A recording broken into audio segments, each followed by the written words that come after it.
गहरे समुद्रों में खनिजों की संभावनाओं को तलाशना भी जरूरी है।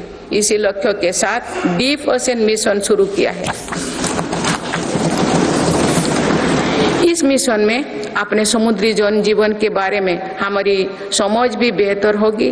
भारत का समुद्रयान इस क्षेत्र में शोध कर रहा है। मेरी सरकार भारत को दुनिया की एक बड़ी स्पेस पावर बनाने में जुटे हैं। ये मानव जीवन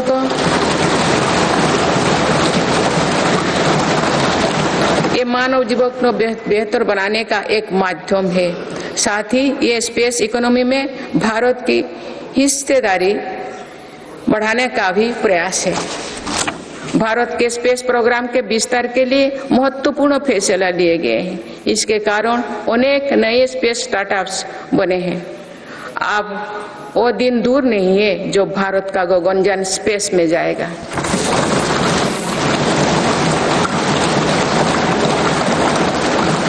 माननीय सदस्यगण, मेरी सरकार ने भारत को दुनिया के अग्रणी डिजिटल इकोनॉमीज में से एक बनाया है। इससे करोड़ों युवाओं को रोजगार मिला है। हमारा प्रयास है कि चौथी औद्योगिक क्रांति में भारत दुनिया में सबसे आगे रहे। मेरी सरकार आर्टिफिशियल इंटेलिजेंस मिशन पर काम कर रही है। ये भारत के युवाओं को नए अवसर देगा। ये नए स्टार्टअप्स के लिए संभावनाएं खोलेगा। इससे कृषि, स्वास्थ्य और शिक्षा के क्षेत्र में क्रांतिकारी बदलाव आएगी। मेरी सरकार ने नेशनल क्वांटम मिशन भी स्वीकृत किया है। क्वांटम कंप्यूटिंग नए दौर की डिजिटल व्यवस्था बनाएगा। इस क्षेत्र में भारत आगे रहे, इसके लिए काम शुरू हो चुके हैं। माननीय सदस्यगण, मेरी सरकार भारत की युवा शक्ति की शिक्षा और कौशल विकास के लिए निरंतर नए कदम उठा रही है। इसके लिए नई राष्ट्रीय शिक्षा नीति बनाई गई और उसे तेजी से लागू किया जा रहा है। राष्ट्रीय शिक्षा नीति में मातृभाषा और भारतीय भाषाओं में शिक्षा पर बल दिया गया है। इंजीनियरिंग, मेडिकल, कानून जैसे विषयों की पढ़ाई भारतीय भाषा में प्रारंभ कर दी गई है।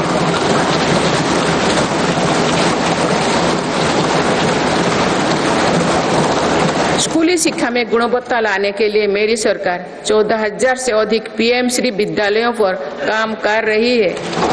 इनमें से 6,000 से अधिक विद्यालय शुरू हो चुके हैं। मेरी सरकार के प्रयासों से देश में ड्रॉप आउट रेट कम हुआ है। उच्च शिक्षा में छात्राओं के दाखिले ज्यादा हो रही है। अनुसूचित जाति के विद्यार्थियों के नामांकन में लगभग 44% वृद्धि हुई है। नामांकन में अनुसूचित जनजाति के विद्यार्थियों की 65% और ओबीसी के विद्यार्थियों को 44% अधिक वृद्धि हुई है। इनोवेशन को बढ़ावा देने के लिए अटल इनोवेशन मिशन के अंतर्गत 2000 अटल टिंकरिंग लैब स्थापित किए गए हैं। इसमें 1 करोड़ से अधिक विद्यार्थी जुड़े हैं। साल 2014 तक देश में 7 एम्स और 390 से भी कम मेडिकल कॉलेज थे। वही पिछले दशक में 16 एम्स और 315 मेडिकल कॉलेज स्थापित किए गए।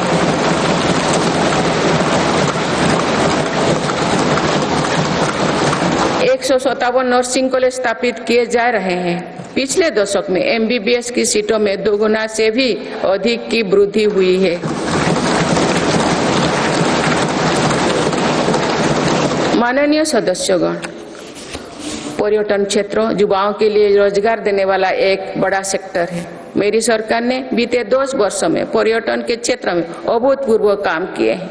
भारत में घरेलू टूरिस्ट की संख्या के साथ ही भारत आने वाले विदेशी पर्यटकों की संख्या भी बढ़ी है।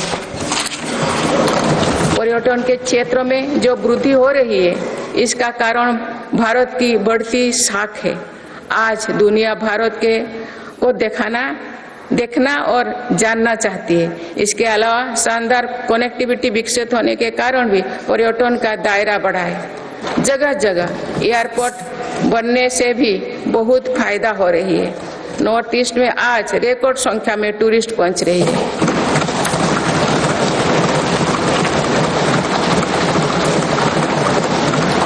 अंडमान निकोबार और लक्षद्वीप को लेकर उत्साह चरम पर है। मेरी सरकार ने देश भर में तीर्थ और ऐतिहासिक स्थलों के विकास पर बल दिया है।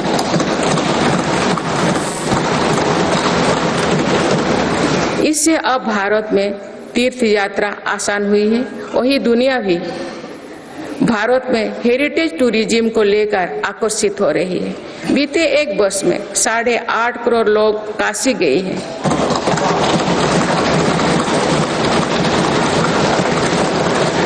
पाँच करोड़ से अधिक लोगों ने महाकाल के दर्शन किए हैं।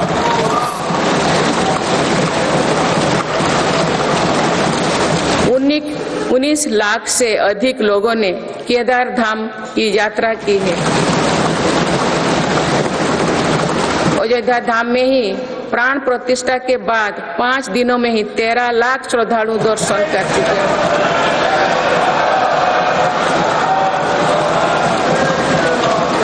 पूर्व पश्चिम उत्तर दक्षिण भारत के हर हिस्से में तीर्थ स्थलों पर सुविधाओं का अभूतपूर्व विस्तार हो रहा है।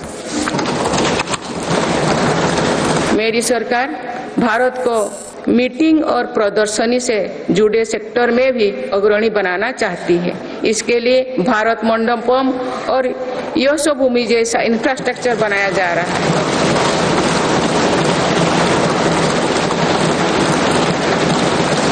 आने वाले समय में टूरिज्म रोजगार का एक बहुत बड़ा माध्यम बनेगा। माननीय सदस्यगण, देश की युवा शक्ति को कौशल और रोजगार से जोड़ने के लिए हम स्पोर्ट्स इकोनॉमी को मजबूत कर रहे हैं। मेरी सरकार ने खेलों और खिलाड़ियों को अभूतपूर्व मदद दी है। आज भारत एक बहुत बड़ी खेल शक्ति बनने की ओर अग्रसर हो रहे हैं।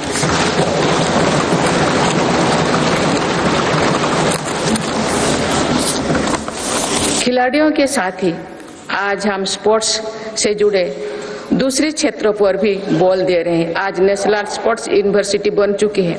देश में हमने दर्जनों सेंटर ऑफ एक्सीलेंस बनाए हैं। इससे स्पोर्ट्स को एक प्रोफेशन के रूप में चुनने का अवसर युवाओं को मिलेगा।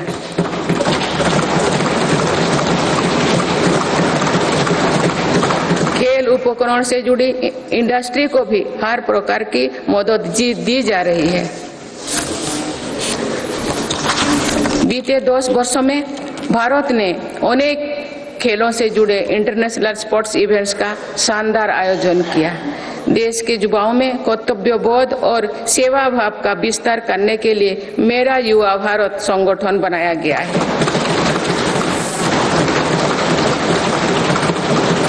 अभी तक इस संगठन से लगभग 1 करोड़ युवा जुड़ चुके हैं। माननीय सदस्यगण, संक्रमण काल में एक मजबूत सरकार होने का क्या मतलब होता है, ये हमने देखा है। बीते 3 वर्षों से पूरी दुनिया में उथल-पुथल मची हुई है। दुनिया के अलग अलग हिस्सों में दरार पड़ गए हैं। इस कठिन दौर में मेरी सरकार ने भारत को विश्व मित्रों के रूप में स्थापित किया है।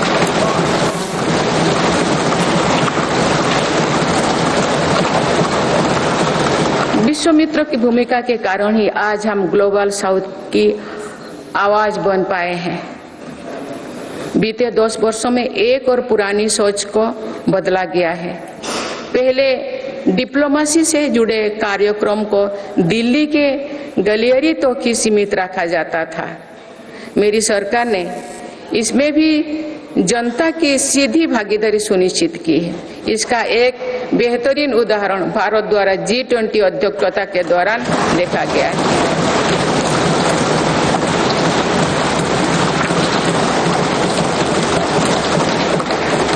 भारत ने G20 को जिस प्रकार जनता से जोड़ा, वैसा पहले कभी नहीं था।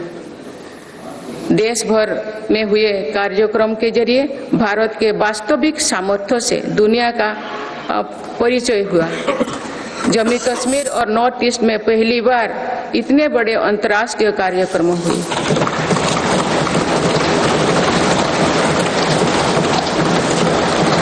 पूरी दुनिया ने भारत में हुए ऐतिहासिक G20 सम्मेलन की प्रशंसा की।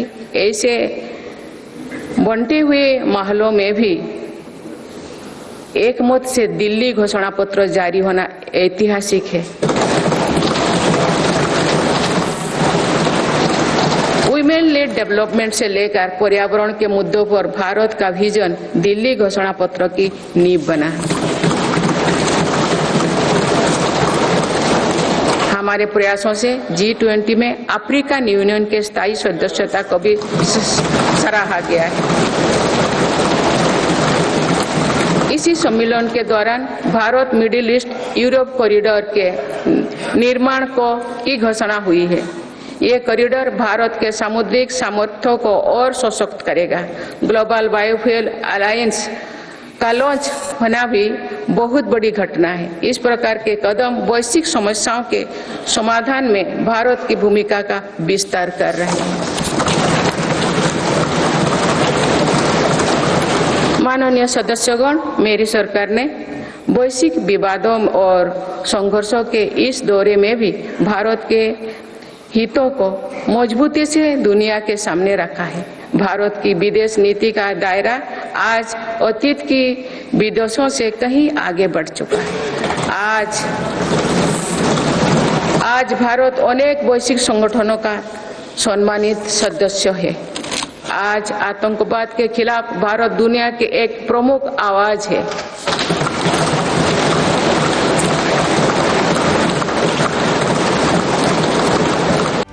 செய்திகளை உடனுக்குடனும் துல்லியமாகவும் தெரிந்து கொள்ள சப்ஸ்கிரைப் பண்ணுங்க.